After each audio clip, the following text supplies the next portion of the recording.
tenemos que seguir luchando sin duda, porque en el mundo donde hay una mujer, ¿cierto?, que va a tener un recién nacido, donde hay una mujer que necesita atención de salud sexual y reproductiva, tenga acceso a una atención segura, digna y respetuosa, porque eso realmente es un acto de justicia y de liderazgo de las mujeres por una parte, y también es un acto de amor por las mujeres, por nuestra profesión, por el mundo. Si quieres explorar y profundizar en el maravilloso mundo de la matronería y la obstetricia, únete a tu dosis semanal de reflexión y indagación de Aguas Claras. Bienvenida al podcast de Aguas Claras. Hoy nos acompaña Sandra Oyarzo Torres, actual presidenta de la Confederación Internacional de Matronas, la ICM, que es la organización internacional que representa a más de 1 millón de matronas en 117 países. Sandra es matrona y profesora asociada en la Universidad de Chile y tiene más de 30 años de experiencia dedicada a la educación interprofesional y a la formación de matronos en todo el mundo, incluyendo América Latina, Europa, Asia y Norteamérica. Su trayectoria académica y profesional ha sido reconocida con numerosas distinciones y también forma parte del directorio de Partnership for Maternal, Women's, Children's and Adolescents Health. Su liderazgo inspira a generaciones de matronas a nivel global y estoy muy contenta de poder conversar con ella hoy en el podcast. Bienvenida, Sandra. Muchísimas gracias por estar aquí hoy conmigo. Buenos días, Judith. Muchas gracias a ti por esta invitación. Muy feliz y un honor poder conversar, a pesar de estar en distintos lugares, una hermosa oportunidad de que podamos profundizar en temas esta mañana. Bueno, suelo hacer la pregunta a mis invitadas de cómo empezó tu camino en el mundo perinatal. ¿Nos puedes explicar cómo fue el tuyo? Bueno, yo creo que mi camino partió de muy pequeña, de muy niña, porque, y a lo mejor podríamos decir de manera ancestral, porque en mi familia, las mujeres, era una familia principalmente de mujeres por mi lado materno, y por mi lado paterno también una familia donde las mujeres eran muy fuertes y vivían en unas islas en el sur de Chile, y ellas se acompañaban entre mujeres, especialmente por mi lado materno. Entonces hubo mucho de acompañamiento, de asistencia de los partos con otras mujeres, y desde muy pequeña, desde muy niña, me gustaba mucho yo no sabía por qué, pero jugar a controlar a las mujeres embarazadas. Se jugaba con las muñecas, creo que de ahí partió como ese interés que tenía por estar con las mujeres. Obviamente después eso, con el tiempo se fue desarrollando a medida que estudié, etcétera, y tuve la suerte de poder ser la primera en esos años que podía estudiar en la universidad, y ahí elegí, ¿no es cierto?, mi hermosa profesión de matrona, como le llamamos en Chile. En Chile lo llamáis también matrona. Sí, matrona. Qué bien. Claro, no sabía si era Sí, partera o matrona. Bueno, entonces lo llevas en la sí, sangre, la matronería.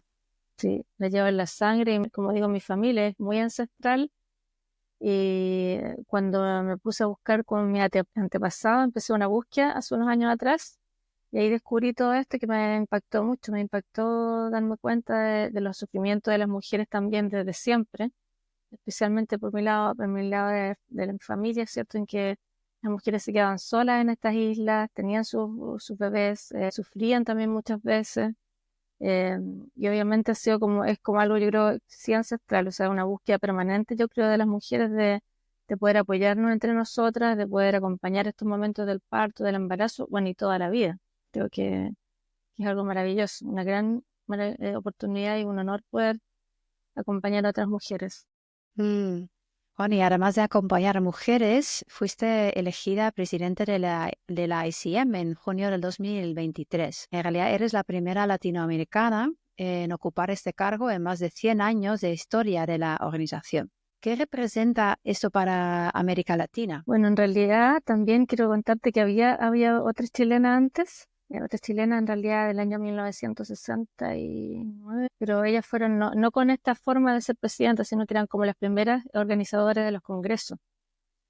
También eso me estuve leyendo, obviamente, la historia hace unos tiempos atrás, y eso es importante también porque quizás por la cantidad de años que tienen las matronas en Chile, que son más de 190 años de entrada directa a la universidad. Entonces fue fue la primera profesión antes de medicina en nuestro país. Y creo que para mí, en realidad, también ser la primera matrona en este tiempo, en estos años, ¿no es cierto?, de nuestros 100 años, con este tipo de forma de dirigir un directorio, obviamente ha sido maravilloso, ha sido un honor y un gran desafío, Creo que también fue un largo camino porque también al principio fui representante regional, después fui vicepresidenta. Y obviamente elegida por mis pares, yo creo que es un honor maravilloso, nunca me imaginé. En el fondo es un gran reconocimiento de tus pares, matronas, y en el fondo es una oportunidad también para América Latina en estos tiempos de mostrar que hay acá una profesión muy antigua. De hecho, en Perú, que es la más antigua, tiene 197 años, o sea, ellos ya van a cumplir 200 años casi de formación de entrada directa a la universidad. Entonces, en esta área del mundo la profesión ha estado muy guardada, quizás por muchos años, y por el idioma, que es nuestra barrera, no se sabía mucho de nosotros. Yo creo que eso es un gran reconocimiento por parte de mis colegas, obviamente, y también un reconocimiento a ICM, que en el fondo tiene más de 100 años, y después de 100 años ella ha tratado de hacer que las distintas regiones del mundo, en que no somos a lo mejor no somos las primeras regiones o países desarrollados, tenemos oportunidad también de estar en el liderazgo, y eso es muy importante. O sea, que haya una matrona que no sea europea, igual es difícil para los países que son más, ¿no es cierto?, que representan principalmente ICM, porque la mayor representación está en Europa, ¿no es cierto?, en esa zona y en África, que haya alguien que no somos tanta representación, que somos de América Latina. Entonces, finalmente también muestra el esfuerzo de ICM de ser equitativa, de dar equidad, de que las voces de las matronas se escuchen desde los distintos lugares del mundo. Sí, es un maravilloso trabajo de la Confederación Internacional de Matronas, y que logra hacer esto también realmente para inspirar a las otras matronas, para inspirar a las jóvenes que quieran ser matronas en el futuro. Porque esas mujeres que se juntaron hace más de 100 años y pensaron, nunca se imaginaron lo que iban a lograr hacer con este movimiento, porque es un movimiento a favor de las matronas en el mundo. Sí, totalmente de acuerdo. Para mí, uno de los roles de la ICM también muy importantes es inspirar lo que tú has dicho, ¿no? Y ser inclusiva y unir a esa fuerza, ¿no? Que es la matronería y la partería. Y mencionaste la historia de Chile. ¿Nos puedes contar un poquito más cómo fue? Porque, claro, aquí en España todavía la matrona está dentro del colegio de enfermería, no es una profesión, digamos, separada ni autónoma. De hecho, eso se nota también, ¿no? En cuanto a la representación y también la autonomía, al rol de la matrona. ¿Cómo fue esa independencia, ¿no?, que conseguiste en Chile, y qué factores fueron determinantes para lograr esa separación, ¿no?, de colegio de enfermería y colegio de matronas? Bueno, muy importante lo que tú has mencionado, que la autonomía de la profesión es esencial. Quizás a lo mejor hablamos un poquito más adelante, más en profundidad de eso, de por qué. Pero si te cuento de la historia de Chile, creo que en el fondo, bueno, la historia lo dice, finalmente fue una profesión de entrada directa gracias a la visión que tuvieron en ese momento el Estado, de obviamente pensar que las mujeres eran tan importantes que había que salvarlas de morir en el parto, que era el momento más maravilloso de la vida. 180, más de, ¿no es cierto?, 190 años atrás, el Estado de Chile pensó que tenía que hacer algo, y trajo, ¿no es cierto?, a un médico francés, Lorenzo Sassy, quien viajó en un barco desde Francia, desde Europa, todo el camino hacia Chile, con la misión de venir a ayudarnos a todo nuestro país para que pudiera no seguir sucediendo esta muerte de las mujeres. Y él lo primero que pensó cuando llegó fue que obviamente había que hacer algo, y antes de tener la escuela de medicina, él abre la escuela de matrona, de entrada directa en la Universidad de Chile, que es la Universidad Nacional, la universidad pública. Y comienza la formación de matronas, que en ese momento tenían que ser robustas, tenían 3 requisitos: que tenían que ser robustas, saber leer, y en el fondo estar como preparadas para poder estudiar esta profesión, y que era solamente 3 años de entrada directa. Entonces, por una parte fue la visión, ¿no es cierto?, de las políticas públicas en ese momento, y que obviamente aseguraban que el Estado tenía que dejar recursos para formar estos profesionales, y que tenían que ser de una alta calidad, formándose, ¿no es cierto?, en la universidad. Después, obviamente, esto fue aumentando a 4 y a 5 años de formación, como es ahora, y es una licenciatura. Y eso también hizo que en el fondo la autonomía de las matronas fuera inmediata desde el comienzo. Y por otro lado, se abrió la escuela de enfermería independiente. Por eso es muy importante lo que tú dices, porque cuando las matronas no son independientes, no son autónomas de enfermería, que es la otra profesión, eso afecta mucho el ejercicio de la profesión, el reconocimiento de la profesión, Y en el mundo sabemos que son muchas más enfermeras que matronas. O sea, en la cantidad de enfermeras son millones de enfermeras versus, ¿no es cierto?, en este momento que somos como 2 millones de matronas. Somos una fuerza de trabajo no tan grande comparada con otras, pero sí la evidencia muestra, y hay mucha evidencia hasta el día de hoy que sabemos, ¿cierto?, la serie del Lancet, la publicación de la Organización Mundial de la Salud, en fin, muchas publicaciones que muestran que a pesar de que obviamente no somos una fuerza de trabajo grande, sí lo que hacemos es muy impacta, ¿no es cierto?, en la salud sexual, materna y neonatal y de los adolescentes en el mundo. Por eso, en el fondo, invertir en la formación de matronas es esencial y ojalá sean de entrada directa.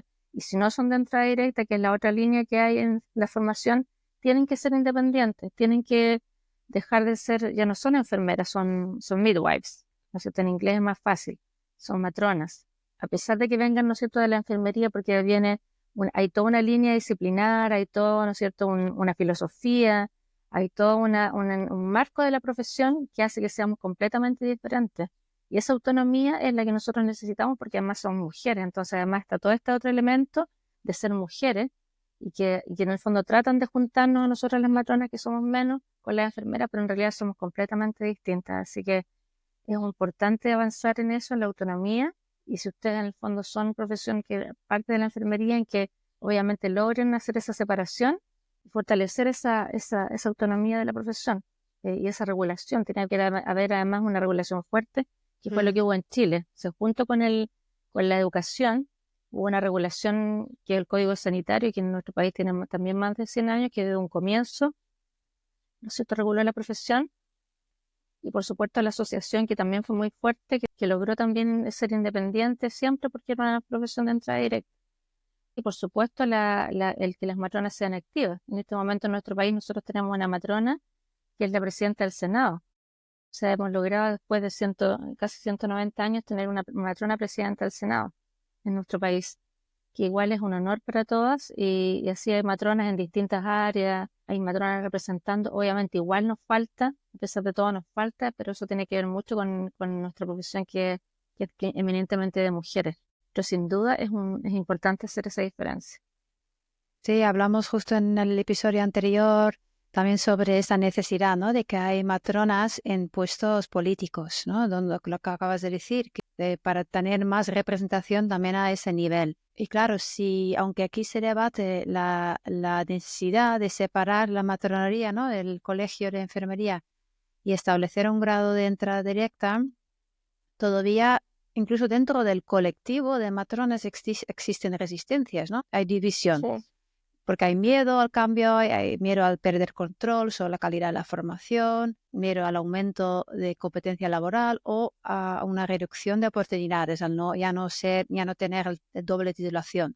Y aparte de esa resistencia interna, también hay barreras políticas y de género, creo yo, que dificultan ese avance, ¿no? Y el propio colegio de enfermería tampoco le conviene, ¿no?, que no quiere una separación, porque al final también hay un beneficio económico, ¿no?, de que las matronas se juntan ahí. Entonces, desde tu perspectiva, ¿cómo podrían abordarse esas resistencias? Bueno, en realidad tú has tocado temas súper interesantes que están de los que has conversado, que es en fondo esta resistencia al cambio, pero todo parte también por entender lo que está detrás, que es este tema, ¿no es cierto?, de la equidad de género en nuestras profesiones. Y ahí tú tocaste un punto súper importante, que es darnos cuenta de qué es lo que nos pasa a nosotros, porque nosotros somos las profesiones dentro del mundo de las profesiones de la salud, enfermería y matronería, son la mayor cantidad de mujeres, casi representando, ¿no es cierto?, un 80% de la fuerza laboral, pero sin embargo solamente un 20% se encuentra en los cargos de toma de decisiones a alto nivel.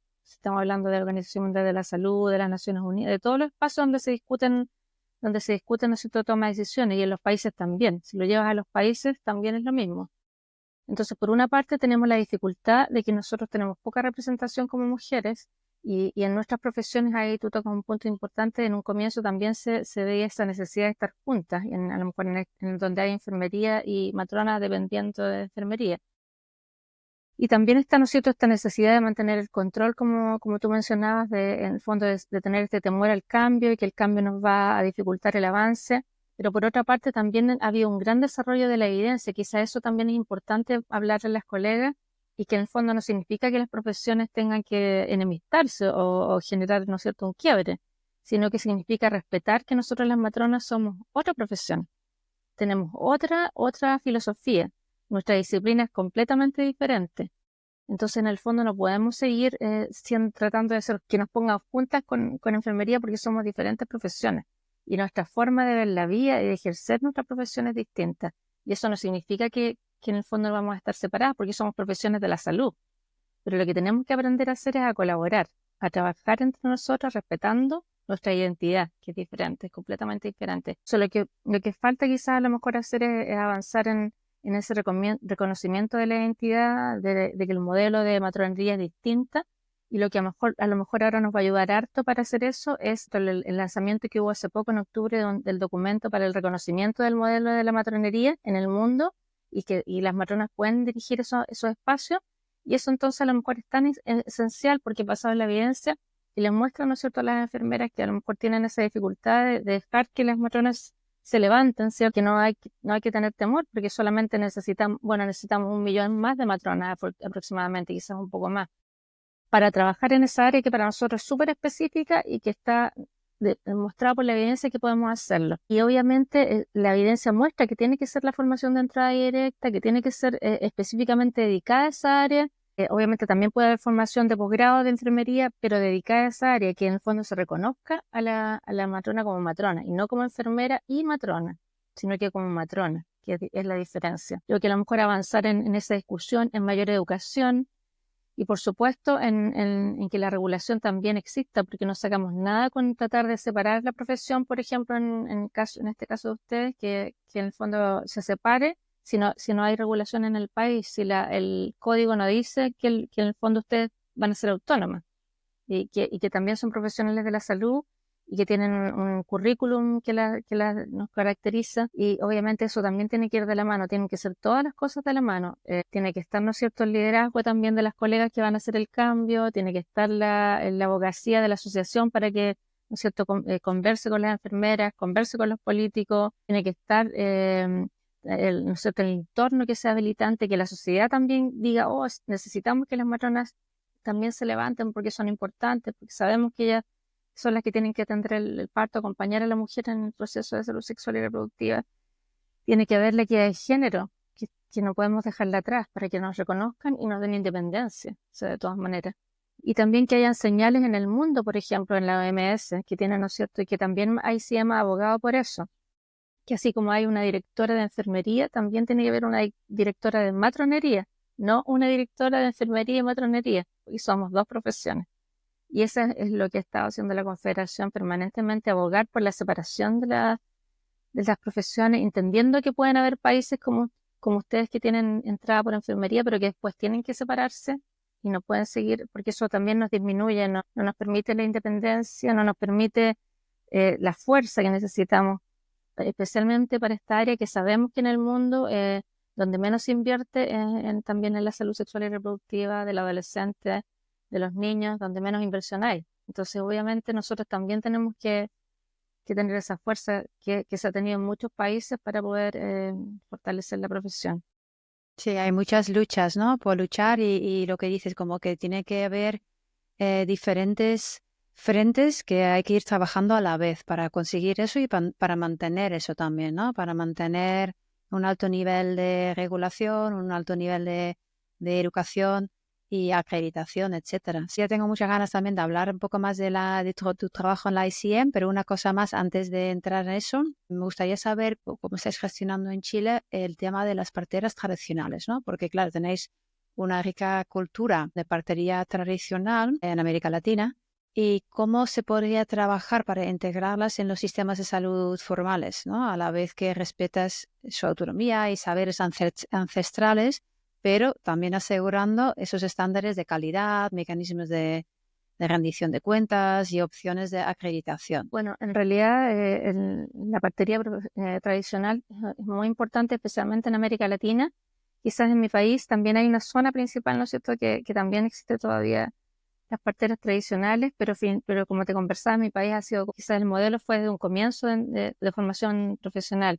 Entonces eso también influyó un poco para que estos modelos más tradicionales a lo mejor no se visibilizaran tanto, pero sabemos que en América Latina hay países con mucha partería tradicional, como en Perú, por ejemplo, en Uruguay, en Paraguay, en Brasil, también en América Central y en México, donde en el fondo también es uno se encuentra con estos saberes que son realmente maravillosos, son ancestrales, que era como lo mismo que conversábamos antes, que es lo que pasa en mi historia, por ejemplo, que también hay mujeres ancestrales que en ese momento hacían partería, pero era partería ancestral, porque en esas islas no había universidades, no se aprendía en el fondo, sino que solo era un saber que venía con las mujeres.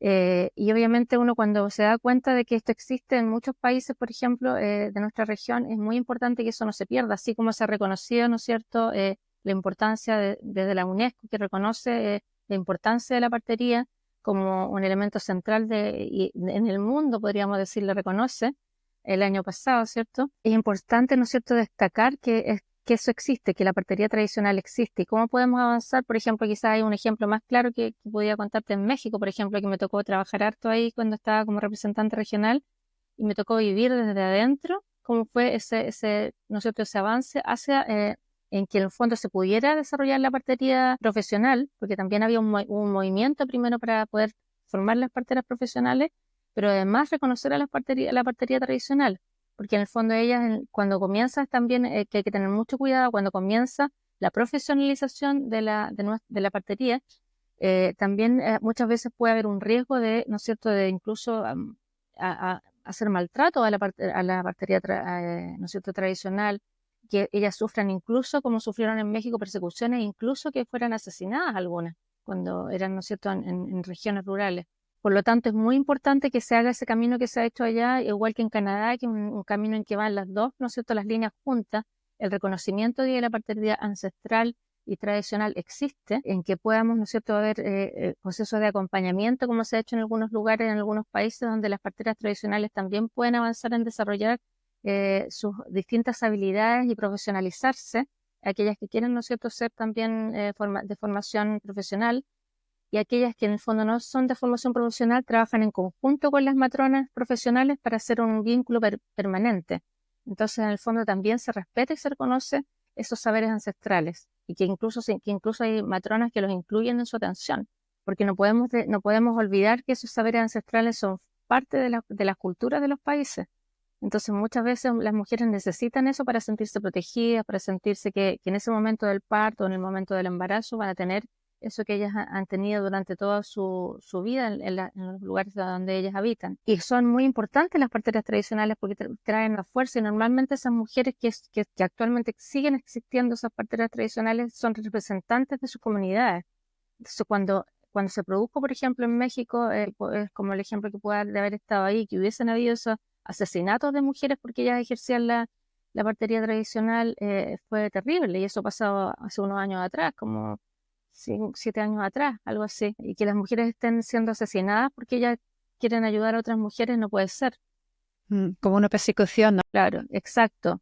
Una cacería de brujas. Entonces ahí lo que se hace, en el fondo, es un ejemplo bien muy positivo, es que se levanta, ¿no es cierto?, el trabajo de las mujeres en partería tradicional junto con la partería profesional, y van en conjunto. Entonces es un reconocimiento, e incluso la misma asociación de parteras profesionales también promueve el reconocimiento de las parteras tradicionales en México. Es muy lindo el trabajo que ellas están haciendo, lo mismo que se hizo en Canadá, porque en Canadá incluso, ¿no es cierto?, las parteras profesionales reconocieron a las tradicionales, y ellas tienen su propia asociación y trabajan también en conjunto para asegurar esta profesionalización. Obviamente que para ICM reconoce la partería como una partería profesional que está basada en la evidencia, que tiene que ser de formación, ¿no sé?, universitaria, que tiene que cumplir con las competencias, porque obviamente esos son los estándares. Pero trabaja en conjunto, y lo que busca también, y desde mi experiencia busca mano a mano también fortalecer a esas mujeres y no provocar estos procesos graves en que había una cierta persecución de las mujeres, y obviamente el reconocimiento y el respeto mutuo que tiene que haber entre la partería tradicional y la partería profesional es esencial, porque como veíamos a lo anterior, también tiene que ver con un tema de género, de equidad de género. Y si nosotros no nos ayudamos entre nosotros, no nos protegemos entre nosotros, y además, obviamente, hacemos un trabajo basado en la evidencia, también ponemos en riesgo esta disciplina, que es principalmente de las mujeres, y en realidad lo que uno espera es estar siendo respetada desde todos los elementos. Por una parte, que tengas una atención profesional, pero además que si existen estos elementos esenciales de tu cultura, también sean respetados. Bueno, me gustaría traer un poco al caso de España, porque lo que tú cuentas, esa tradición es muy propia de América Latina, ¿no? Que es donde realmente muchas veces la partería tradicional era el único acceso incluso, ¿no? A la atención perinatal.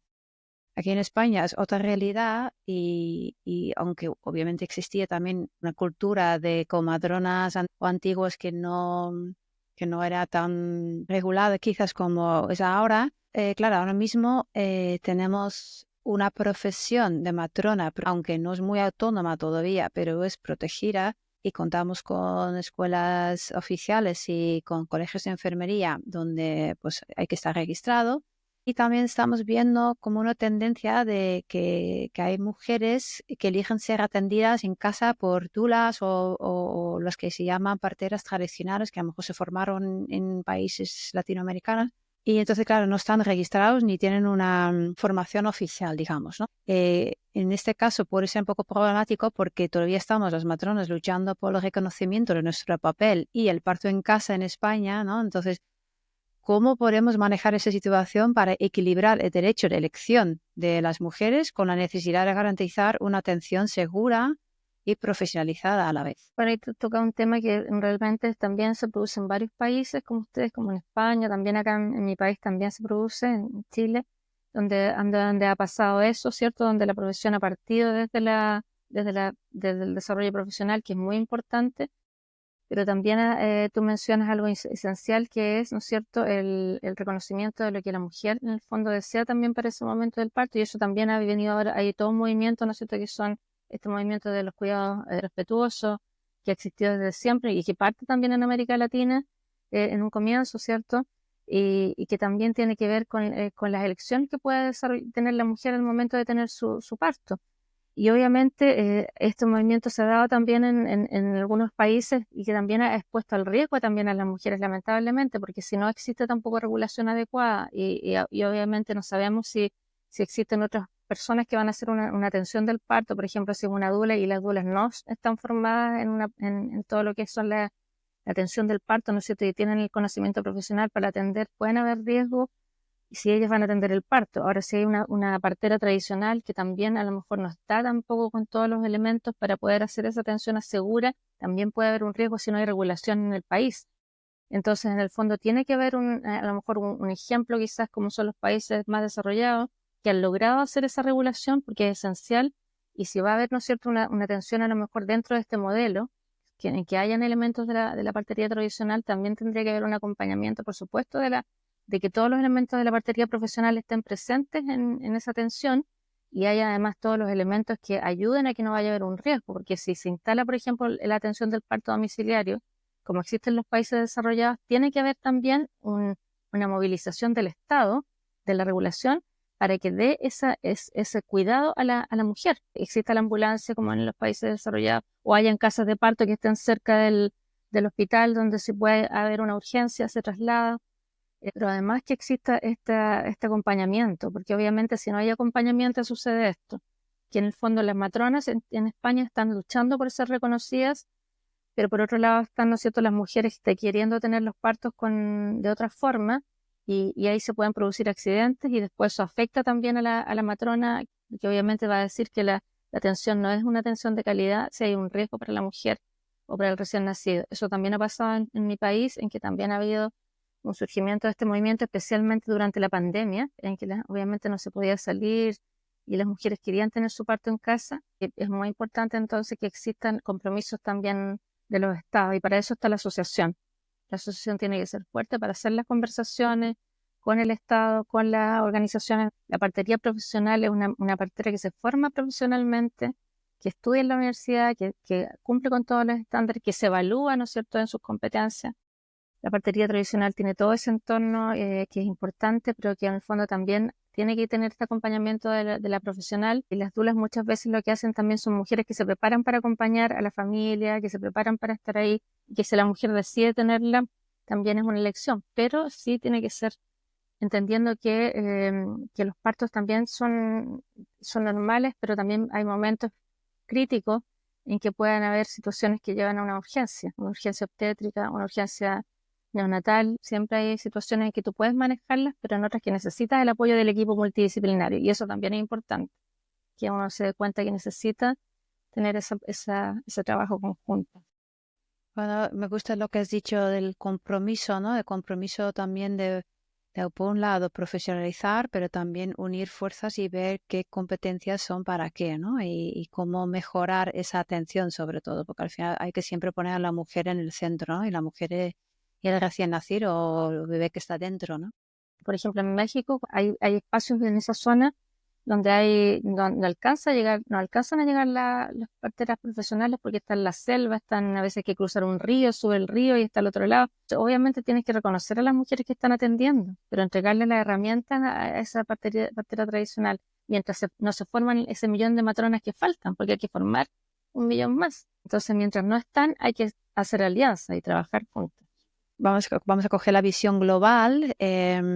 Desde la ICM, ¿nos puedes contar cuáles son los principales objetivos que te has propuesto durante tu presidencia en la ICM? Que se empezó en el 2023, ¿no? Y estás hasta el 2026, si no me equivoco. Sí.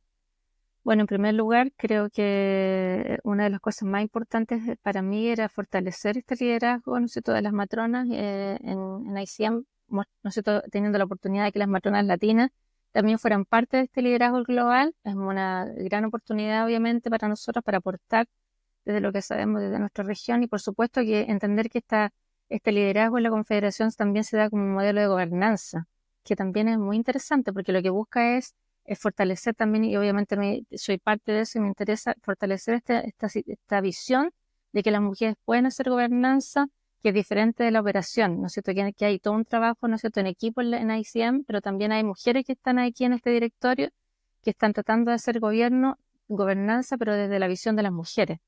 Y es muy interesante porque muchas veces el liderazgo se ve como que va a ser el liderazgo de la mujer, pero tiene que tener un liderazgo muy masculino, que es muy directivo, muy, ¿no es cierto?, que se espera que sea así.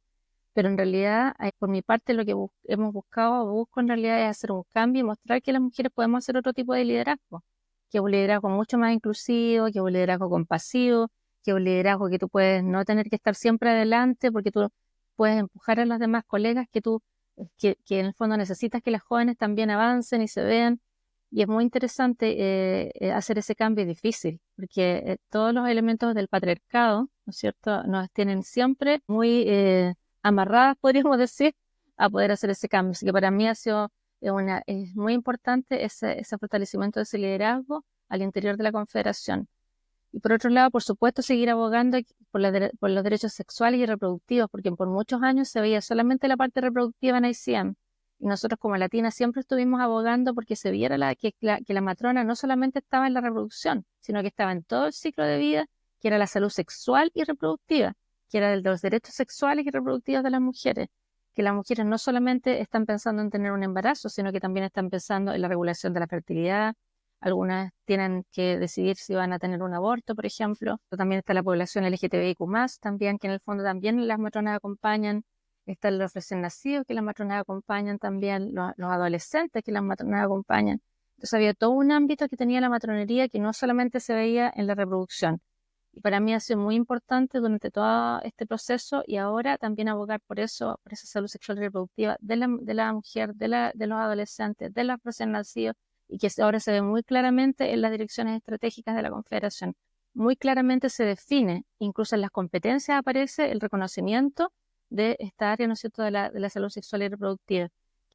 Y por supuesto, para mí también ha sido un elemento esencial el fortalecer la educación, seguir abogando porque exista una educación basada en competencias, que exista una regulación que además fortalezca la profesión y, por supuesto, la asociación, que es esencial, sin estar asociada a una asociación de país y obviamente sin ser miembros de la ICM, es difícil que podamos tener una voz fuerte, porque la voz solamente se logra cuando estamos juntas. Si ahí estamos divididas y si hay una sola voz, no se puede. O sea, por supuesto que uno quiere tener logros personales, pero si quieres realmente tener logros que impactan a las mujeres, si tu visión va más allá de poder ayudar a otras personas, hay que unirse.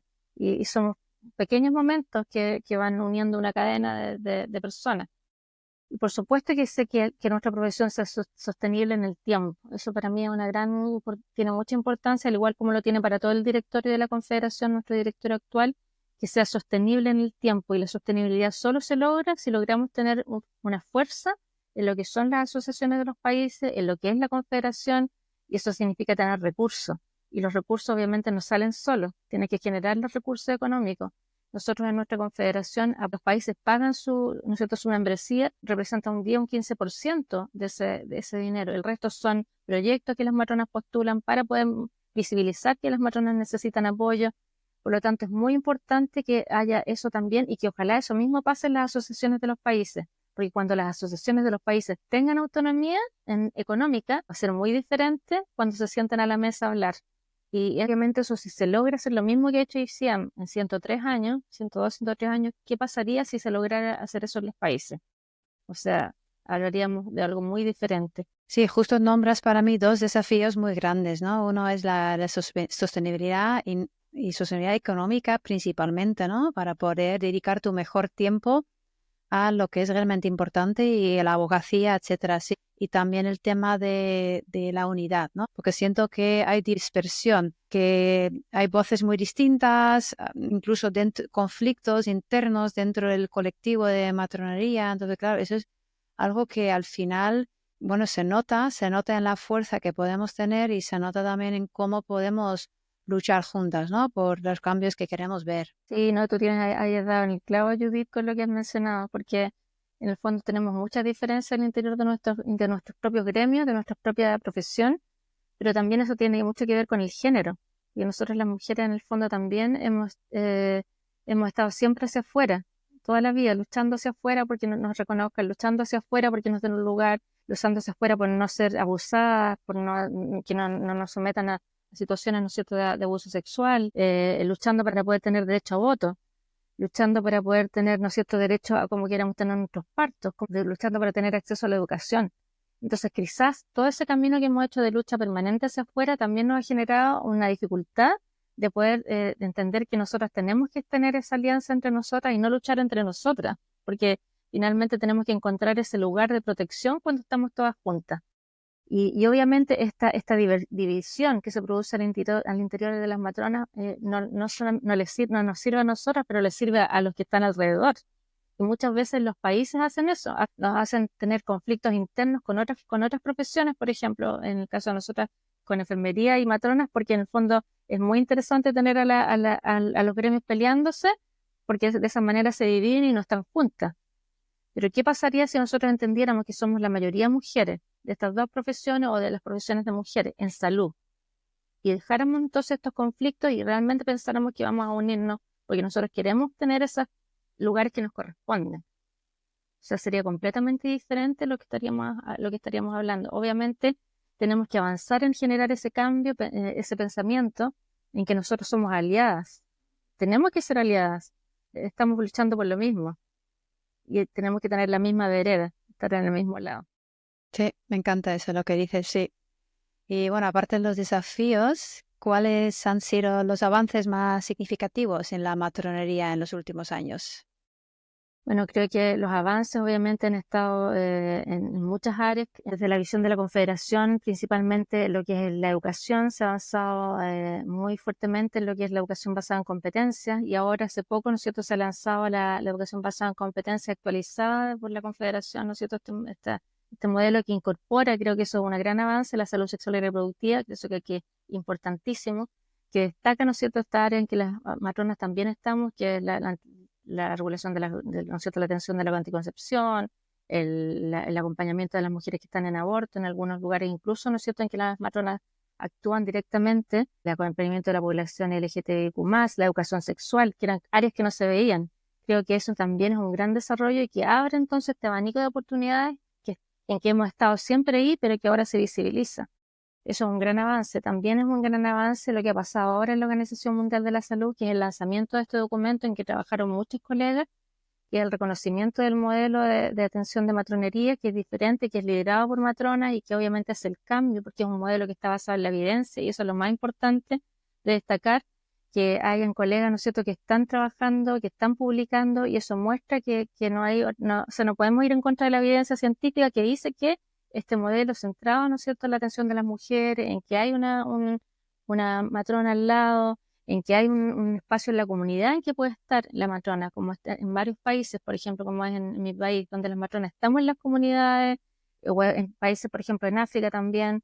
Hay varios países en Indonesia donde las matronas están siempre al lado de la comunidad, día a día, con las mujeres. Entonces, no solamente están en el hospital. Y que hay otros modelos también, como este modelo de atención continua, en que ojalá la matrona no esté separada, sino que ella pueda seguir a la mujer en las distintas etapas. Entonces, creo que también ha sido un gran avance para la profesión que exista, ¿no es cierto?, ese reconocimiento de la Organización Mundial de la Salud, de esta profesión y de este modelo. Eso por lo menos va a abrir la puerta a los estados para que en el fondo tengan que poner esos recursos. Y por otra parte, ¿no es cierto?, el fortalecimiento del liderazgo, el que exista, ¿no es cierto?, en los modelos ¿no es cierto?, de atención de enfermería y matronería que publica la OMS, la diferenciación, que ahí sí hizo mucha abogacía para que se separara, ¿no es cierto?, que tenía que haber una directora de matronería, pero también tenía que haber una directora de enfermería, y no una directora de matronería y enfermería, sino que fueran distintas, separadas. Es que además se reconozca eso y que esté en un documento, creo que es muy importante. Ahora lo que falta es que realmente la Organización Mundial de la Salud tenga la directora de enfermería y la directora de matronería separada. Y eso obviamente es la abogacía que tenemos que hacer. Existe una colega también en la Confederación, la profesora Jacqueline Dankliban, que ella está trabajando en desarrollar esta red de directoras de matronería del mundo para mostrar, ¿no es cierto?, estos liderazgos que son muy importantes y que también tiene que tenerse ese lugar en los ministerios de salud y en la Organización Mundial de la Salud. Y eso también va de la mano con avanzar en este liderazgo de las mujeres, porque si existen servicios de salud donde atendemos nosotros las matronas, pero que no están liderados por matronas, o que no hay mujeres en el liderazgo, o sea, ¿cómo vamos a tener un hospital que sea diferente?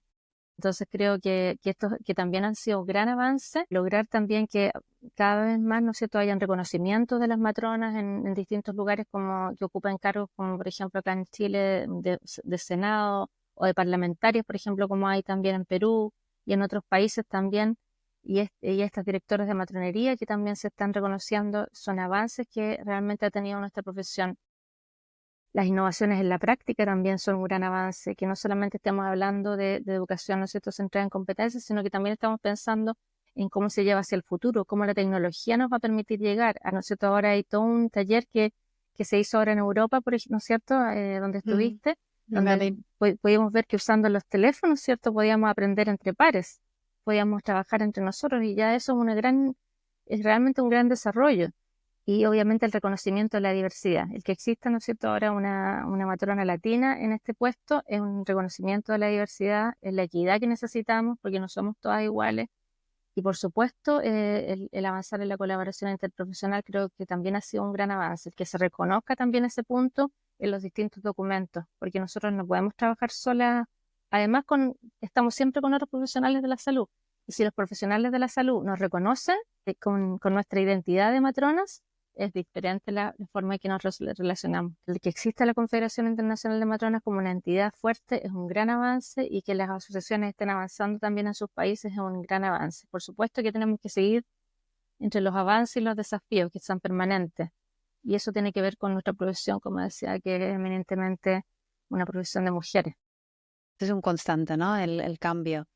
Bueno, por último, ¿qué mensaje te gustaría dejar para las matronas que luchan por mejorar la salud perinatal en sus comunidades?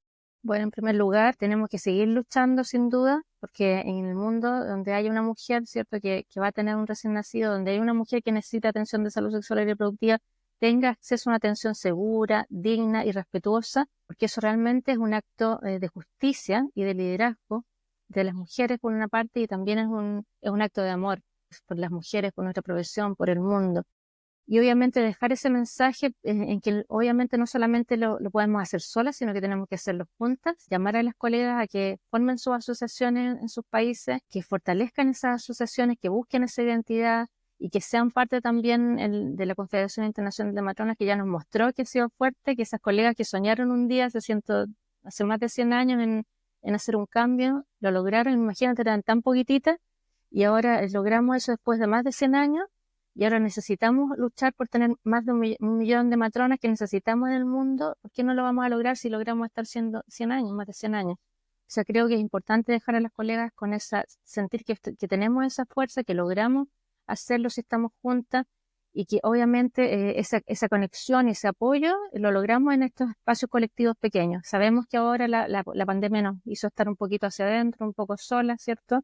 Pero hay una nueva oportunidad y eso los jóvenes lo saben. Esto mismo lo muestra, no necesitamos estar sentadas en un mismo lugar, podemos hacerlo a través del podcast que tú estás, ¿no es cierto?, tan maravillosamente desarrollando, podemos hacerlo también a través de nuestros teléfonos, de donde estemos.